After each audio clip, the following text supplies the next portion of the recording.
This supplemental episode of Mob Rules is brought to you by Kill Team!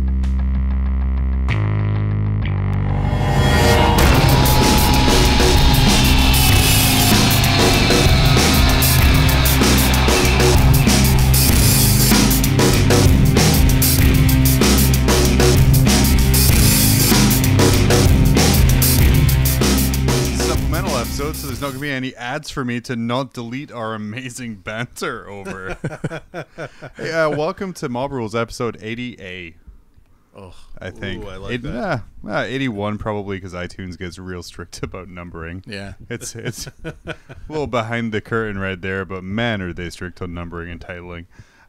We're here for just a quick little mini episode. The curtain has dropped, the embargo has lifted, and us, as well as I would imagine 50,000 other podcasts, can finally talk about Kill Team. Oh, man. It's only like 49,000. Well, yeah, no, 40,000 would be perfectly balanced. Ooh. But you're listening to the best one. Yeah. Wait. I mean, yeah, sure. Sure. Wait, I don't have a tumbleweed noise lined up. You got to do that again.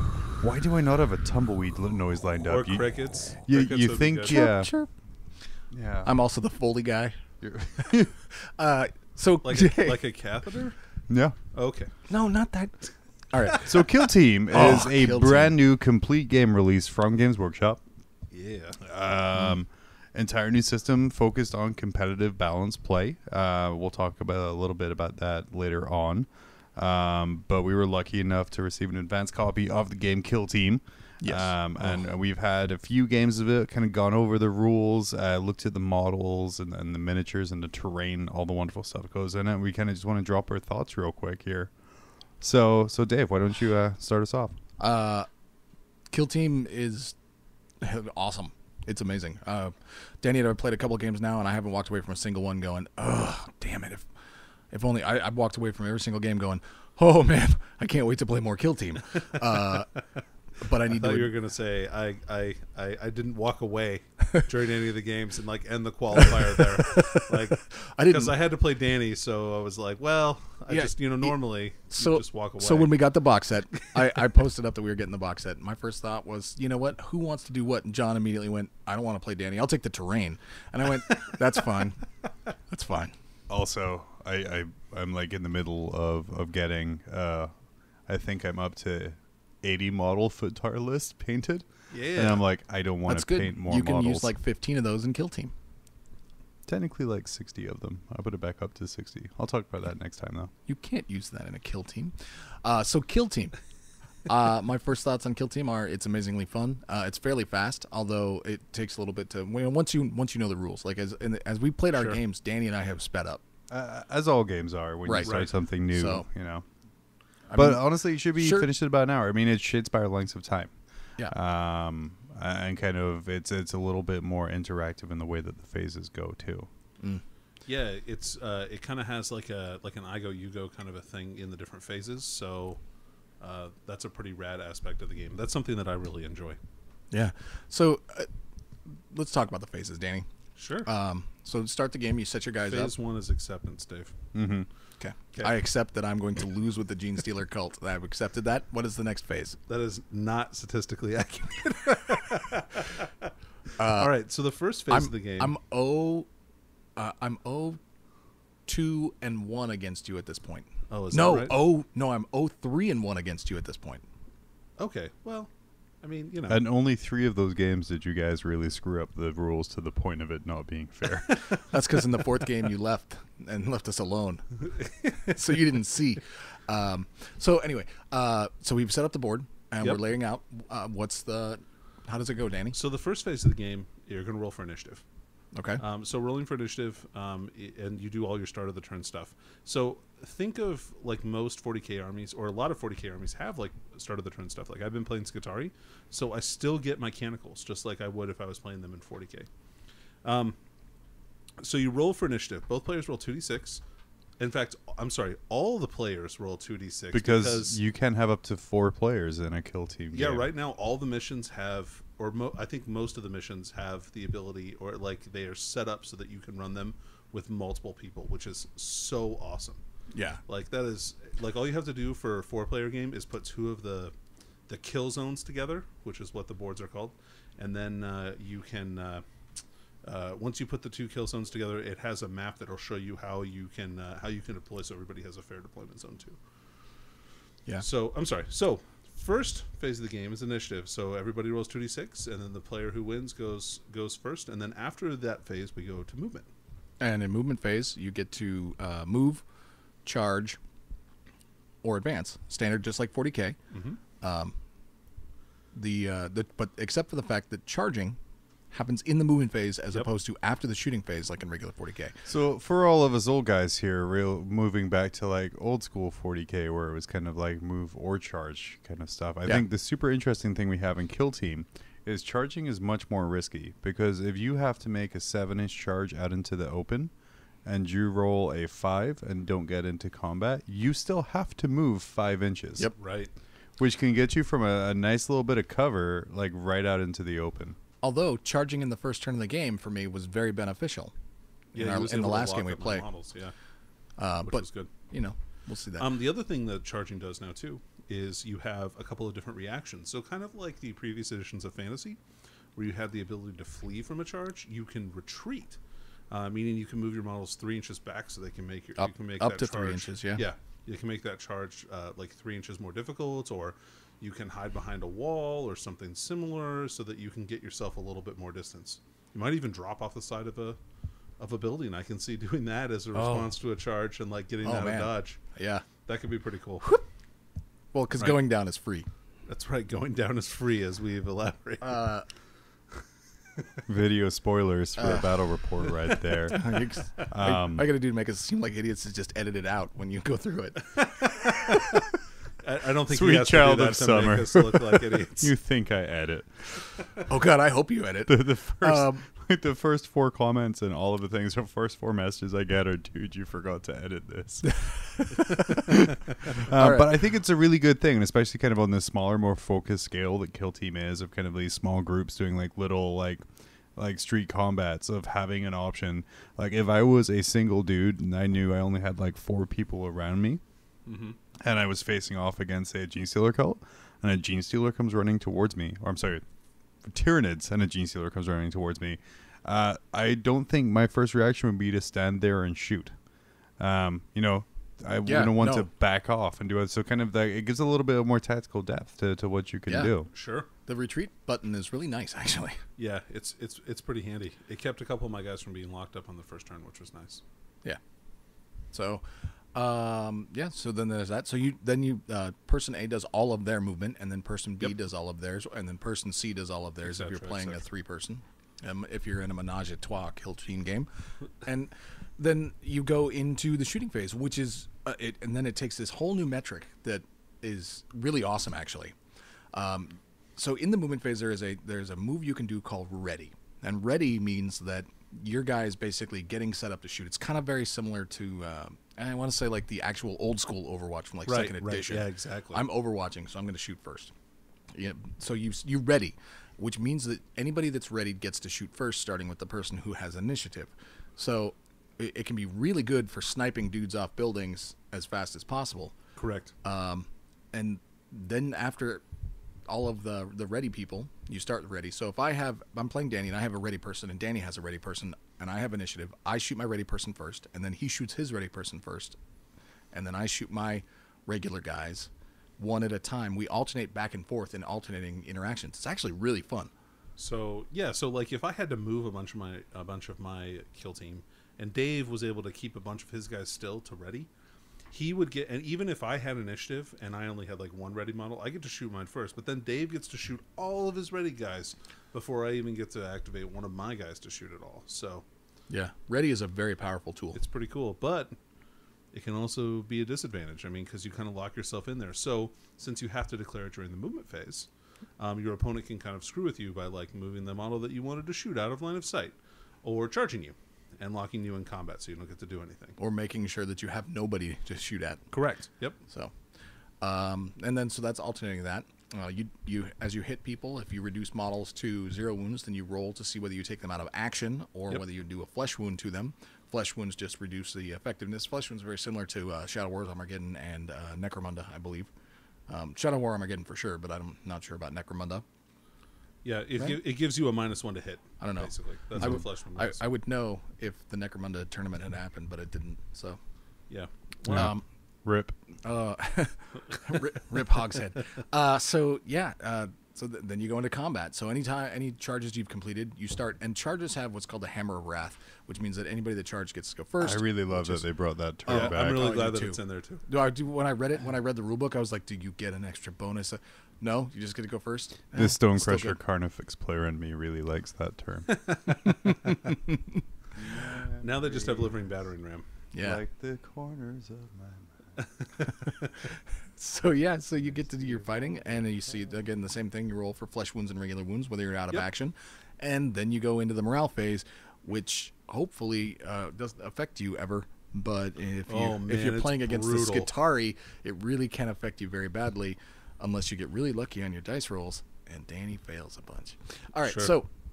Or passes. So as long as more than half of your team is still up or not suffering flesh wounds, combined total number, you don't have to take morale. But if you do, you Right. roll for your highest morale. You In have the to take case a break test and yeah. see if your kill team is broken. Yeah, and if you break, then everybody has to start rolling for shaken. And I wish we could explain the rules for shaken to you right now, but podcast is supposed to only be like 30 minutes. So we just don't have the time. They're really good. If you're shaken, you can't do anything. Yeah, That's the explanation. And the rolling for shaken is, Oh, yeah, is a little sure, bit okay. more. There's a lot of math involved, some trigonometry, and I think you needed an old priest and a young priest, but I'm not sure. You're not selling that, Dave. No. It's not that bad. It's like two things. So you're fine. It's super easy. Yeah, it is. Unless you need to look in the rule books to find where it says you can't do anything for shaken. If it's then your first game, you might have an issue remembering rules for something you've never played before. But after a few games, it's very intuitive and, Right. and, I don't know, and pretty good. when Danny and I played for the first game, he busted off crazy rules that I was like, damn, dude, I studied this book a lot, and you're pulling out stuff out of nowhere that I didn't even think about, because I read regular rules, and Danny learned everybody's profiles and their tactics and the command cards and As he's want to everything do, else. as the authority on actually yeah. playing. I was like, oh, I learned how to play the game. Danny learned how to play the game. How to game the game, you mean? Yeah. Yeah. But no, it's the rule book itself comes with kind of your beginner basic rules. Mm-hmm. Comes with advanced rules and 3 ways to play right there in the book. So there is the open missions, there is narrative missions, and there is matched play missions. They're really doing that for everybody, every game system, and I like that a lot because not everybody likes to play the same way, right? Sure. Sure, for sure. And it's definitely nice to have a match play scenario where you can just kind of like, without like starting like a campaign with your kill team or something like that, like just set up and play. Yeah, I think a kill team tournament sounds like it would be a blast. I mean, everybody's only got 100 points. Nobody's got anything special, and it's just Everybody has a couple of special. well, guys yeah, but nobody's been terrorizing through a campaign, and so have True. are brutal. Everybody's starting off at the basic points, and you're just trying to create the best possible kill team out of what you think the best possible kill team is. Yeah. Which, as we've discovered, is Skitarii for 100 points. So that's Only if you take a third less points in Gene Stealer Cult. Yeah. In the main rule book as well, there are rules for every single army's kill team. So everything you need is going to be in that book. I think there's 16 different forces. There's 16 different factions. I'm trying to think of the ones that didn't get rules. Sisters of Battle Yeah, and Custodes. Demons. Demons, Custodes, Sisters of Battle. Demons. And then also Imperial Knights. So wild yeah. speculation time. Yes. I think demons might show up in Rogue Trader. Oh, maybe. Yeah, as an expansion force. Yeah. I guess we'll have to see. Yeah. We'll have to see, because Rogue Trader, of course, I thought was going to be an awesome board game. Is actually going to be an expansion for Kill Team for ship-to-ship combat. Oh, cool. It's going to be super awesome. I bet. Or it's sorry, gonna, inter-ship combat. It's going to be. I bet it's going to be a new kill zone. So one Right. of the things that they do is when they come out with a board, it has its own rules. So there's actually rules that you can roll on to see like how the kill zone will affect your game. It can be things like you can use the manholes to pop up in between like different pieces of cover, or there's -1 to hit from all the gun smoke in the air for shooting. So there's all kinds of cool things how that can affect your battle. Very narrative. Oh man, it's so narrative it hurts. So I know we're all excited talking about what kind of different kill teams we want to run. I know, Danny, I was talking to you about how I have armies that I've like shelved and aren't really playing right now, but I'm excited to kind of get back and just kind of pull out 4 kill team. That'd be cool. Yeah, for sure. So kind of getting that itch there again. And then also in the box, the big box, you have your rule book with everything you need to play, including all 16 factions. Pretty much, to summarize, I mean, by this point, everything will have been leaked out. But if it's in plastic and a troop's choice, it's fairly certain it's going to be in Kill Team. Yep. And a couple of armies have other units too that they can take that aren't necessarily. For example, Tyranids have lictors that they can take. Necrons have flayed ones. Eldar have Rangers. Yep. Tau can take stealth suits, which is pretty cool. Yeah. I like that. Stealth suits are plastic, though, aren't they? Very thematic. They are, but they're not troop choices. Yeah, they're very thematic, though. Sorry, I thought we were just saying non-plastic models. Oh, sure. I'm sure there's others that and then also all of the Kill Team stuff uses the same profile as 40K. Yeah, almost exactly. Exactly the same profile as 40K. Some of the things are a little different. Like for instance, the gun for the Skitarii, the Skitarii guys does 3 damage on a 6 in Kill Team, and only 2 damage on a 6 in 40K. So some of like the special rules for each thing has changed a little bit, but otherwise the base is fine. Hashtag nerf Skitarii. So when you look at the when you look at a profile for a Kill Team model, you're gonna know exactly what it looks like because it's using the same format as 40K. Yeah, especially if it's something you're used to playing. Kind of following on in GW's talk about keeping this as a competitive kind of tournament game, kind of similar to what Shadespire is for Age of Sigmar. All of the weapons have individual points values as well. So while most basic weapons troopers are armed with are 0 points, they are listed at 0 points. So if anything, like say like a rubric marine starts being a little too powerful, they can increase the cost of the weapon or the marine itself and kind of FAQs down the line. Sure. Which again, like I said, it started with 8th edition there, where they had like everything listed out separately. And like I remember when 8th edition came out, we're like, why are all these guns for 0 points? And then 6 months later, like everything goes up by 2 points, and you're like, oh, that's why. Yep. That's why. Or it goes down, right? Oh yeah. That's super balanced now. It's negative 2 points. Yeah. Then it's that. I'd be okay with everything the Gene Stealer cult has going down by 2 points, so that's fine. Yeah, pass. So triple pass, in fact. So the points are a little bit different than they are in 40K. Oh yeah, there are different scales. So you have 100 points to build your Kill Team with.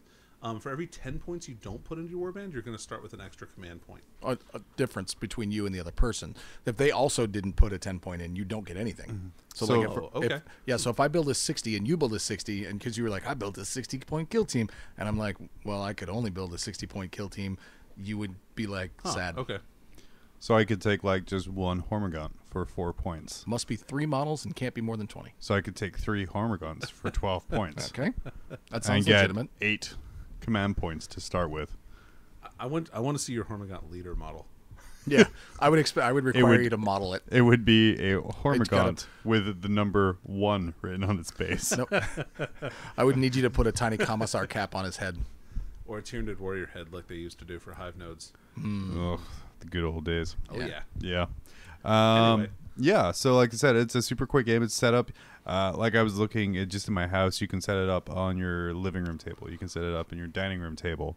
It takes up very little space. The game board is 22 by 30. Correct. It's coffee table size. It is coffee table size. Yeah. I did, in fact, confirm that before you guys came around. And then we moved because I had lights and a bunch of crap I wanted to put up. But like I said, it's designed with portability and quick use in mind. Well, portability maybe not so much because of the new scenery that came out with it. The new ruins. They are so awesome. Amazing. So, I mean, by now everybody's seen pictures of it, but having actually had them firsthand and had somebody having a masterclass painter paint them like we did, eBay Pro painted. Amazing. I paid my dues. I can say that this month. They look awesome, and they're so modular. You know, I mean, so this past Tuesday there was a hangout and paint with Peachy and Duncan or whatever they do, and that was all about building. They had Ray hang out and paint. Yeah, they had Ray Dranfield on, the creator of the scenery, and he was just showing all of the different ways you could build it and the different kits and the different stuff you could do, and he continues to just blow my mind with how long. And he's apparently been working for GW since '93. Oh Jesus! So really, yeah. No, so I kind of looked at it. So the stuff you get in the box is going to take a few kits, but you can legitimately make a non-ruined building out of it, out of everything there. Oh, that's cool. Why would you want to? You can legitimately make just kind of a bunch of little ruins. I have a Void Shield generator the exit pipe from that lines up to the exit or the fan pipe in the buildings. The height of the first floor or the height of the roof of the buildings is the same height as the first level of the Sector Mechanicus terrain. It's literally So cool. insane, the different things you can do. So interchangeable. One of the cargo containers from the Munitorium set is exactly 2 tiles wide and fits just right spaciously underneath in their like warehouse style. It's Yeah. So they would realistically like be able to stack them too high in like in there, which is crazy cool. yeah. Like the amount of forethought that's gone. I mean, honestly, like I remember a few episodes or a lot of episodes ago, we were talking about like favorite model kits and things like that, and like the basic Space Marine because it was like so interconnected. Oh yeah. Like, you know, you could do any part with any part. Honestly, the terrain's giving your basic Space Marine the run for it's the crushing money it. nowadays. Other than the fact that it costs a lot more, which is the only downside to this terrain. If it was slightly less price point wise, I would feel better about it because I mean everybody's going to want it. And I guess that's Well, let's look at the price point of the box. This new box that came out retails at like what, 140? 130 I believe is what I 130, which is in US 130 US guys. Oh, okay, yeah, in real money. It's $130. And there goes every listener that's not the US. So that's like 8 guys. Yes. There's Or women. dozens I'm of not listeners. judging. Oh man, so Dave I lost us the non-US listener. You lost us the non-male listener. So we still have 11 listeners. I was going to say I lost 1 and you think lost that 6. many? We're good. Yeah, Yeah. yeah. It was. We have at least that many family members. I know we have at least that many family. We have at least that many. My family doesn't man, listen, and I- neither does your wife. There's I no do way. not let my family listen. But yeah, $130, which is ridiculous for what you're getting there, because you're getting your Skitari box, which is like what, $40. You're getting a Gene Stealer Co box, which is like $40.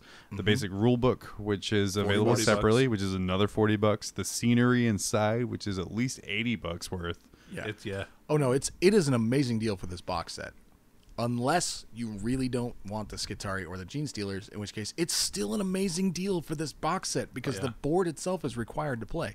Mostly. It's not, but it really helps making it. I mean, It does. It looks really cool. it's amazing. Mm-hmm. You And know? the scenery I put together in an evening. I painted in about a day. Like I said, nothing super fancy in there, but kind of with scenery. It was the kits are made to be able to paint up quickly and look nice. Like you don't have to spend. You can sit and pick out every single little detail, but you don't have to and the at all. detail on them is like crazy. Like I noticed a broken like plug-in like socket that was like kind of ajar, and like there's all kinds of like little wires and everything. There's else, a like, broken radiator. Which Oh in yeah, the- yeah. In the 41st millennium, there's still freaking hot water powered radiators in metal buildings. And I noticed when we flipped it upside down, the things that connect the tiles on the next floor are like little like Lights. Yeah, they're like little what are they? Fluorescent lights. Yep, which also work with the Sector Mechanicus terrain. Oh really? Yeah, Yeah. Oh, that's it's the awesome. same plugin. That's cool. I think my favorite picture though that I've seen of the terrain, because by now everybody's seen pictures of it, and I'm sure John will post this, but my absolute favorite picture is of him sneaking a knight around the terrain, having it all stacked up and just moving a full Imperial Knight that was completely blocked from view with this terrain, which is awesome. Yeah, it's so it's awesome. one of the pictures I sent you guys was like I stacked 3 layer, like because it's the way it's set up is you can stack different pieces together to make like a big ruined skyscraper and all that other things. And I put my Imperial Knight beside like a 3-level skyscraper, and it's ridiculous how much it's dwarfed. It's like if you were to use the scenery in 40K, there's your line of sight blocking right there. Oh man, and yeah, can you imagine like first level line of sight blocking? Yeah. You can hide. I mean, you could hide a raider because the sails I think are probably shorter than that. Well, it's 5 inches tall is the first level. Yeah. You can hide a knight. You can hide pretty You can much at least anything. obscure Nice. him, Yeah. Right? I mean, like at the very least. I think Knight Armigers would be unable to be shot from it because a lot of blocking LOS I in believe in that, ITC. or at least close. Yeah. Yeah. Yeah. Plus, the Knight Armiger can walk through the open doorway that exists already because they're short. A enough. Redemptor Dreadnought can walk through it. It's a shame it'll never see a table.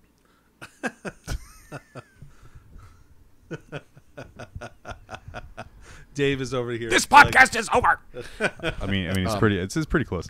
But you guys, so yeah, Dave, Danny, you guys played a couple games. Yeah, you kind of went through the intro stuff there, but then you also kind of played like a full, proper kill team using the kill teams provided in the box. Yeah. Tell me about that. How did that go?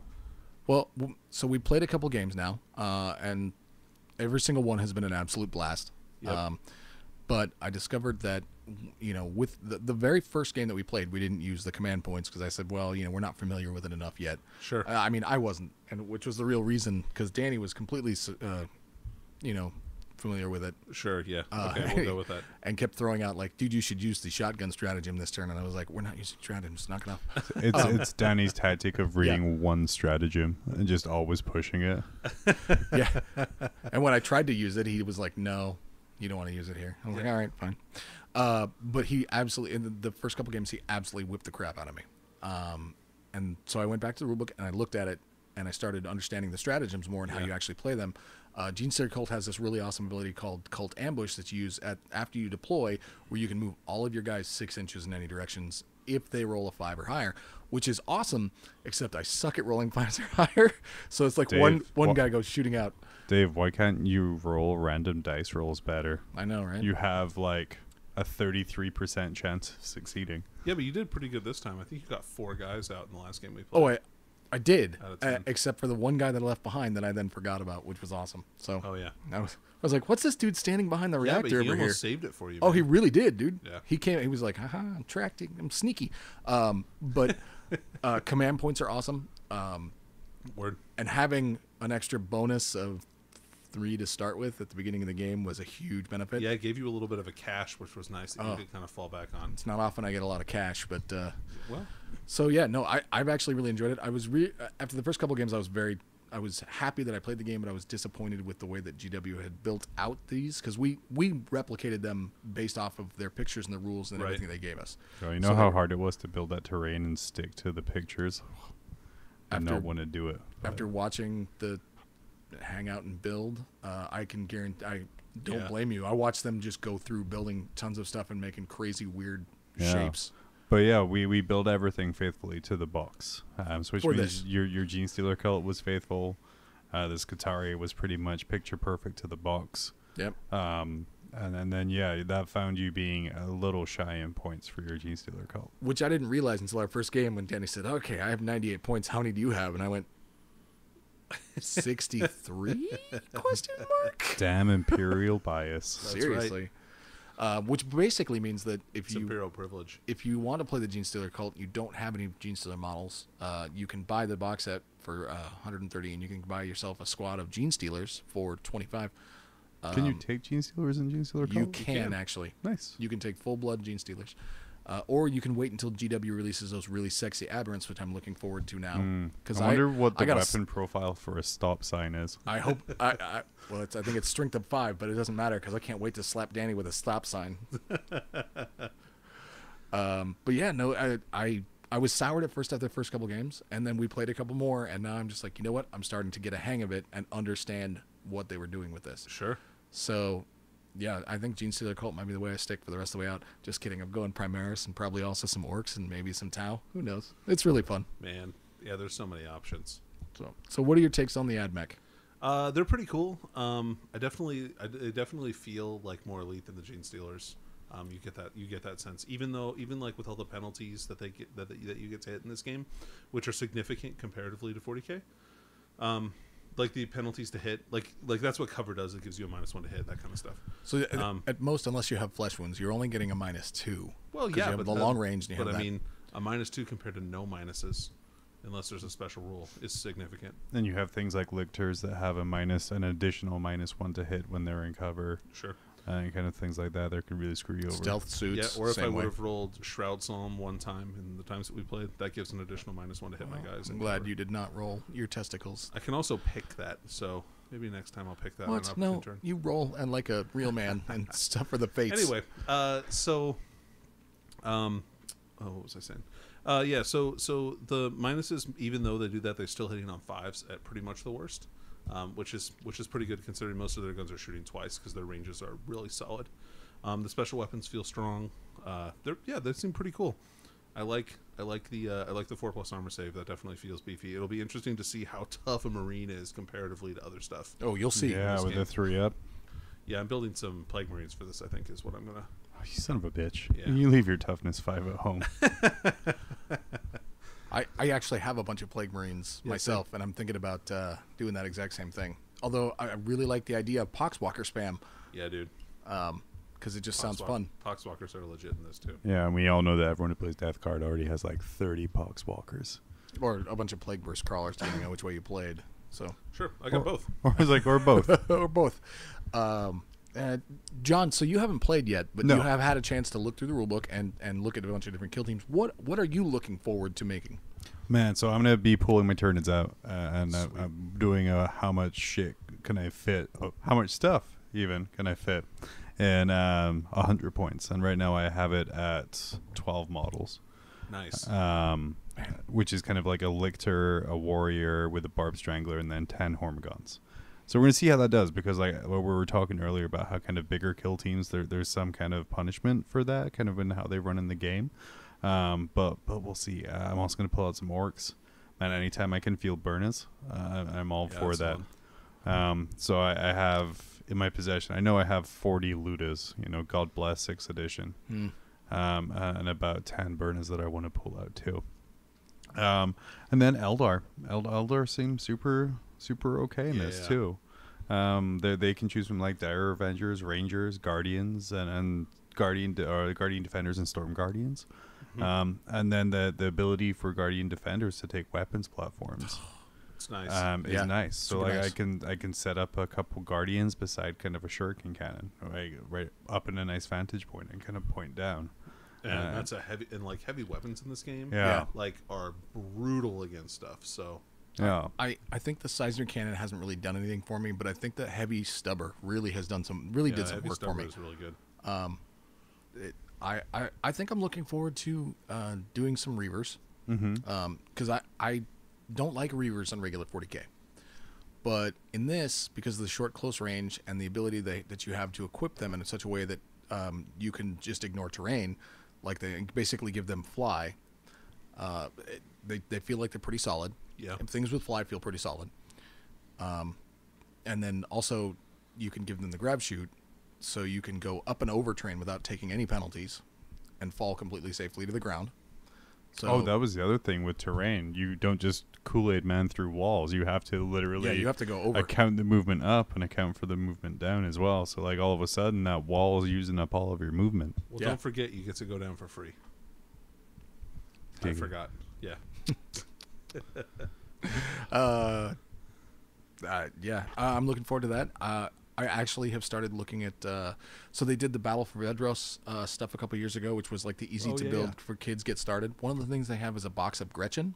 Oh, nice. Yeah. That there's a shop up here that probably still has some that I'm thinking about getting, because running a squad, running like 5 commandos and then nothing but Gretchen to shelter them across the field just sounds like fun to me. Yeah. That'd probably be cool. Because you can just shrug wounds down to Gretchen as you run. So I don't know. It feels awesome. And just everything feels good.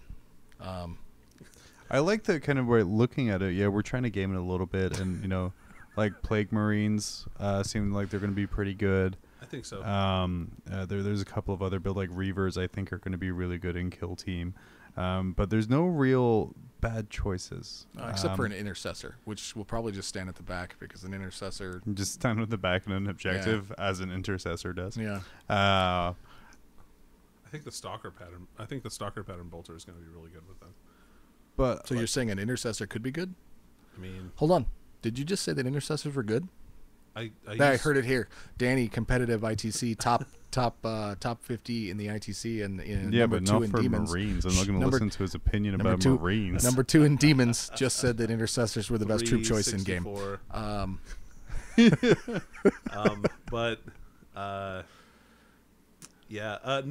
No, dude, I use intercessors with my Death Watch.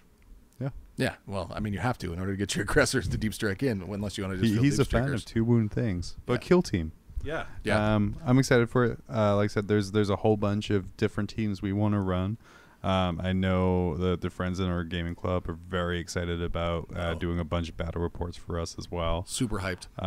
So we're gonna start putting out some reports on the YouTube channel. You'll see one go up today. Fingers crossed. Hopefully 2 go up today, right? 2 go up today. One is a get started, and we're not really counting. Still that. counts. Okay, so 2 go up today. Man, my workload. Count it. Yeah. Yeah, plus count it. editing this. Oh man, Oh man, dude, Beautiful. What are you gonna he's screwed. There you go. Just relax. I Just need a relax. follow up of. Yeah, if you're gonna do the zipper noise, you got to follow it up with that other one. do? The penis stroke thing? The They dick got my message. dick message. Yeah. Oh yeah. I don't have to do what you tell me, and that's on a different board. That's hard to do. Just edit this out and pause it and put another one in. If I can't do the basic editing necessary for quality audio. But no, that is Kill Team. So we wanted to come in real quick, just kind of do a quick little 35-ish minutes kind of talking about it, hyping it up, and kind of letting you guys know our thoughts. Let us know what Kill Teams you're thinking of running. What are you excited about? What combos have you seen? Yeah, what combos are you seeing? What combos do you want to run? Are you going to use this as an excuse to go and buy that box of Harlequins that you never thought you wanted to get before? Or paint? Yeah, but just buy troops. They only have players. That is their only option. But yeah, let us know kind of what you're going to be doing with Kill Team. And we're going to keep this on for a while because, baby, you got a Kill Team going. That's right. Mm-hmm. Buy a box of Harlequins, baby. You got a Kill Team going. Oh, man. Hey, so yeah, tell us if you think that John is going to win his first game of Kill Team. Oh, yeah. Yeah, I'm taking bets. Are we taking bets? Is he gonna play you or me? He's not going to play me. He's going to play somebody else. Oh, then John's probably gonna win his first game of Kill Team. We'll see. We'll see. He's had the rules for like a month and a half. I believe the embargo states I can't read any information until the release date. Well, And that's John's my from excuse, and I'm sticking to it. John's from Scotland, so he can't read the American version that we got anyway. So Why won't it read? That's what I do. But yeah. yeah. So for a really short episode 81 of Mob Rules, because I got to pump those numbers, kid. I've been John, I've been Dave. I've been dating. and we'll see you next week.